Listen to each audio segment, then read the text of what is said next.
What is going on, traders? Actually, this video is for more than just traders. This is really a video for all of you Americans and even non-Americans, just everybody in general, right? This is a video on the importance of trying to get rich in a recession, the importance of investing in a recession with the goal of getting rich and creating generational wealth. I promise you this is going to be a beneficial video. This is not just something that I'm saying for fun.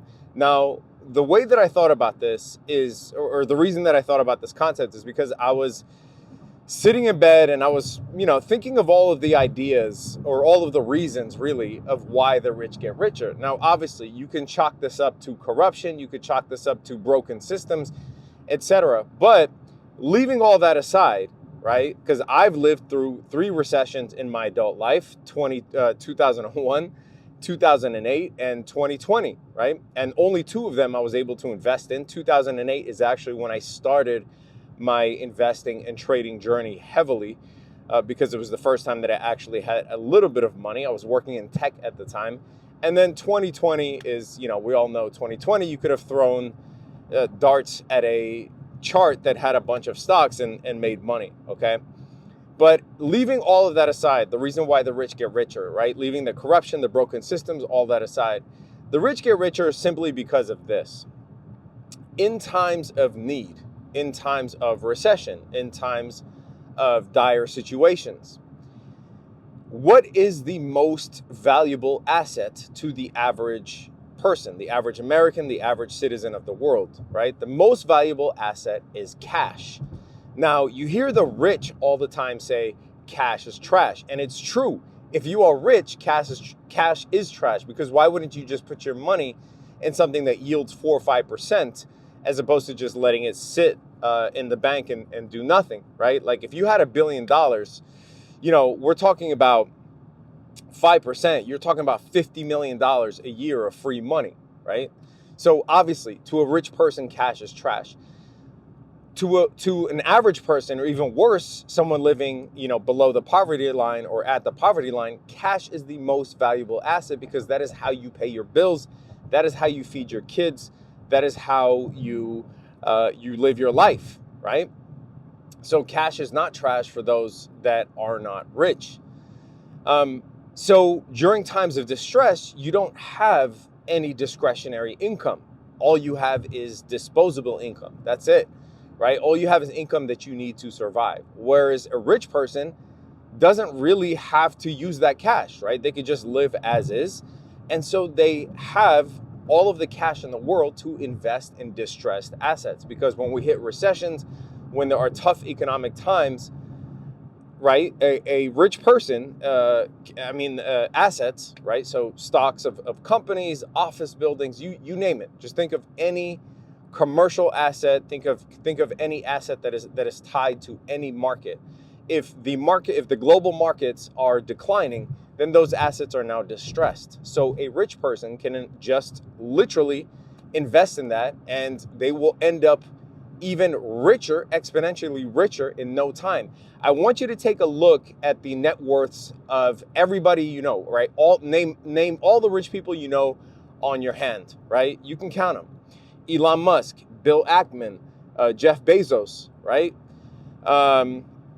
Even homeboy from the guy that's the CEO of Nvidia. Oh my God, I cannot believe Jensen Yang, I believe, right? Look at his net worth. Why is it that right after the 2020 recession, right after the 2020 pandemic, why did everybody get exponentially richer? And I promise you, I'm going to help you in this video. This is not a rant. I'm going to help you. I'm going to give you some steps that you could take, okay? But why is it that they got exponentially richer? It's because of exactly what I talked about, right? There's extra liquidity floating around, and by some way or another, they invested in distressed assets. They were able to take advantage of that type of liquidity and grow their businesses, take risks, etc. Whereas somebody that's living at the poverty line or below, they just have to worry about living. So they don't have that money to invest in distressed assets, right? Now, I'm not unqualified in this area. Like I said, the first time that I really started investing was 2008. And all I did was start buying up my favorite companies. Not even, I wasn't even a stock picker, right? Like just buying up mega cap companies. Just take the top 10 or 20 companies, including the indices, and that's all you need in a recession, right? As a matter of fact, the best time to invest is in a recession. Take a look at this chart. If you invest in a recession, you do not even really have to wait a year before you start making exponential gains. The average S&P return after a year that the recession is over is 15%. 3 years later, it's something crazy like 45% or 50%, right? 5 years later, it's in the hundreds. You're now talking about 120% average return on the S&P after a recession. And most recessions only last 11 months. So you don't even have to wait that long, right? Now, people that can't afford to invest in a recession, essentially they're shit out of luck, right? All these opportunities are coming, but they don't even have the time nor the money to think about them. So it passes them by. I'm sure a lot of you have experienced this in 2020. It passes them by and they're like, man, I wish I bought some stocks back then, right? If I had the money, I would have bought some stocks back then.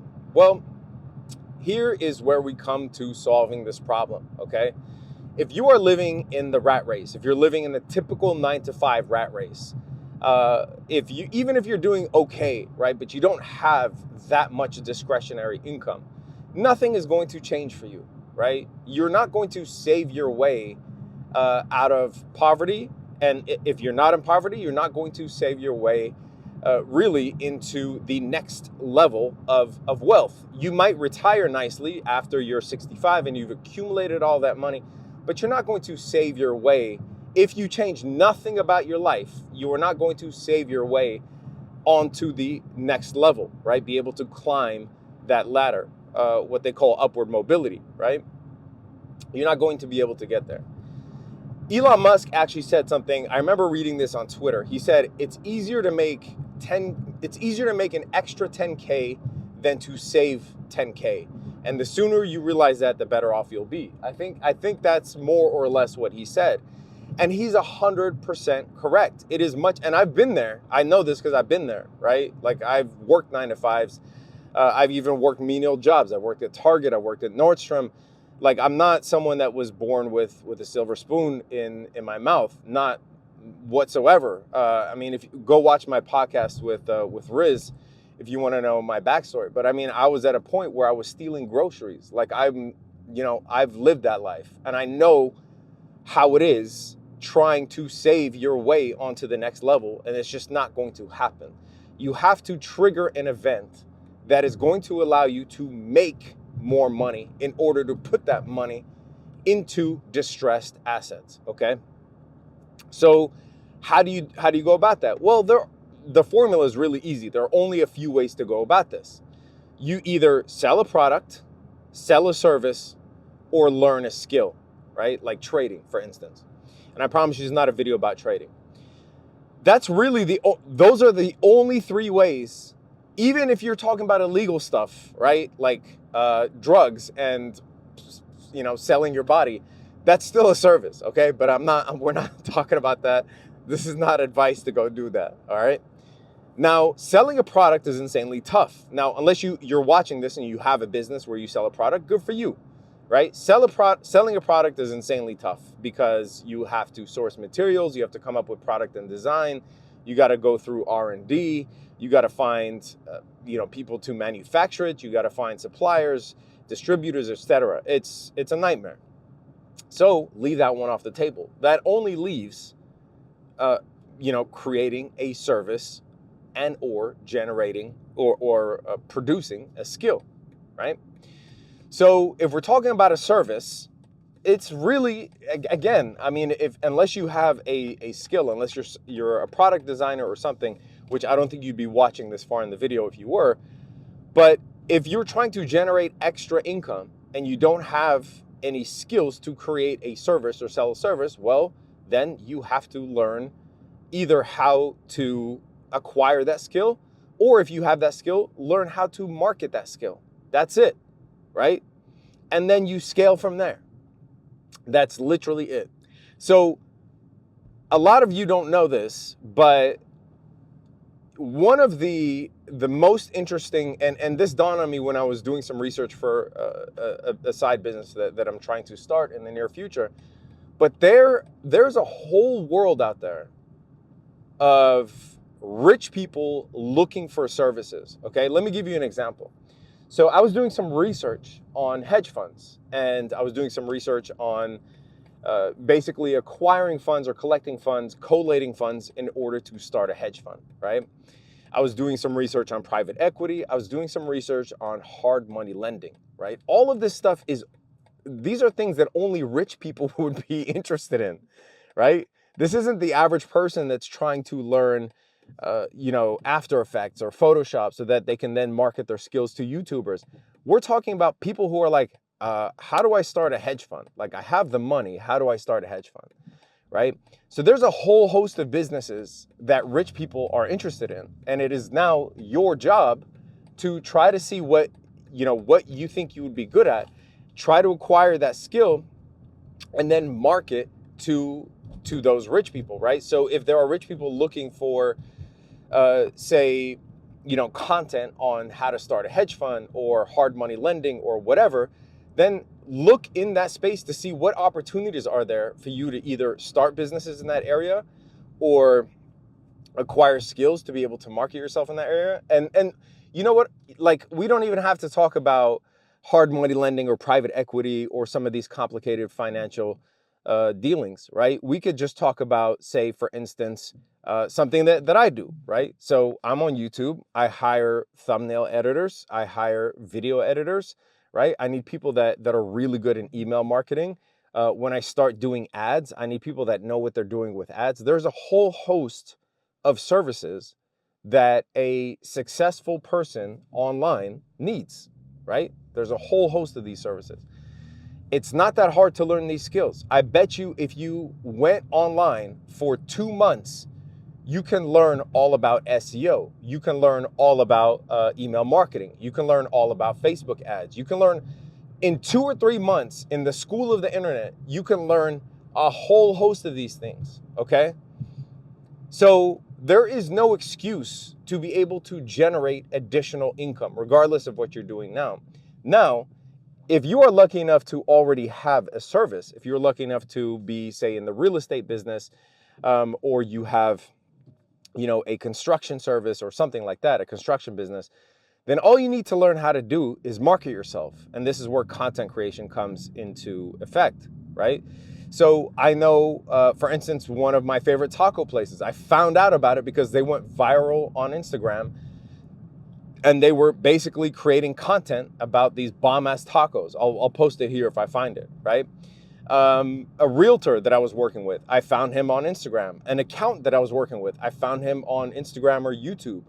So, if you already have a skill and you already sell a service, the way to create additional wealth for yourself is just to learn how to market. That's it, right? The best ability is availability. I guarantee you the most popular real estate Instagram person or the most popular, real estate or say finance YouTuber is not the best financier, is not the best real estate developer, is not the best broker. They're just the ones that have the most eyeballs because they've decided to put in the work to market themselves, okay? So these are all just the ramblings of someone who's going on a rant telling you that getting rich in a recession is literally the easiest thing to do if you had the money. And now you just have to solve the money problem. Don't sit back and be like, well, I'm just gonna try to save my way, to wealth or save my way to upward mobility. Yes, saving is important. Yes, you will be fine once it comes time to retirement and you can then finally withdraw from your IRA when you're 60 years old, okay? But we're talking about now. And the reason we're talking about this now is obviously because there are, signals of a recession, whether it happens this year or next year, it doesn't matter. But you've all seen how the stock market is going parabolic, right? And if you don't have money to buy it, it gets frustrating.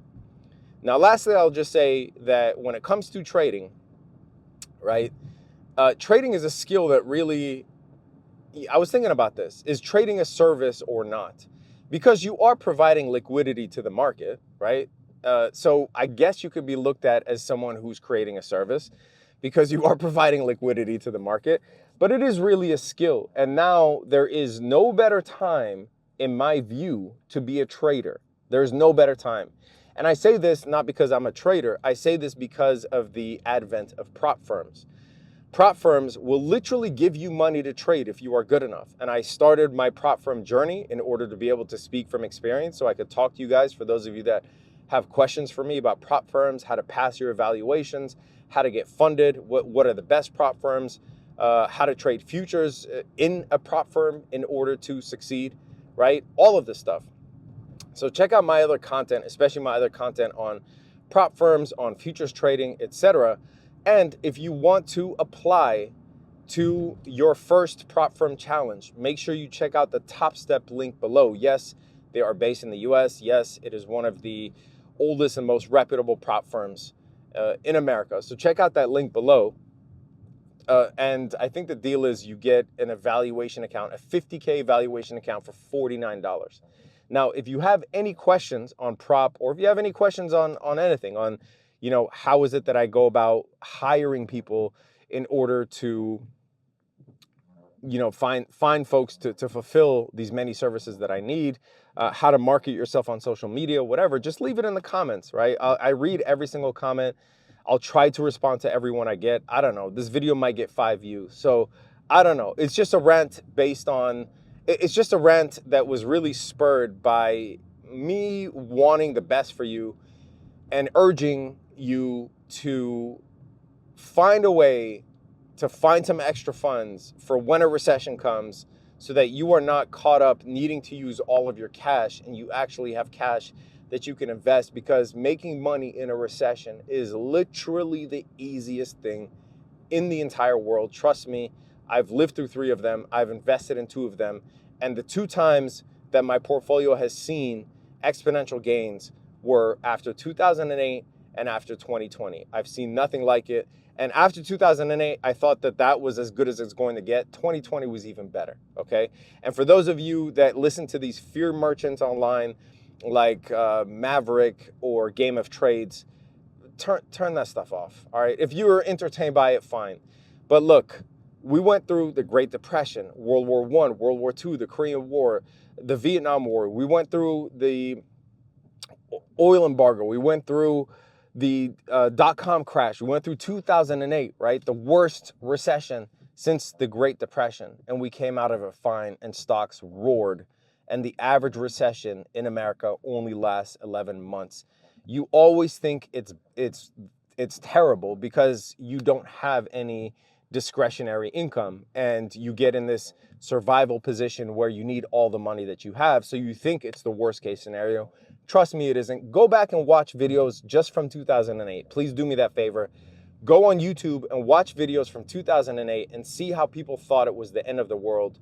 And look where we were just a few years later. And look where we are now, right? In terms of the stock market, in terms of the wealth that it has gained exponentially. So hopefully you got something out of this video. Again, if you have any questions, leave it below. If you want to start your prop journey, make sure you check out that link below. If you have any questions, leave it in the comments below.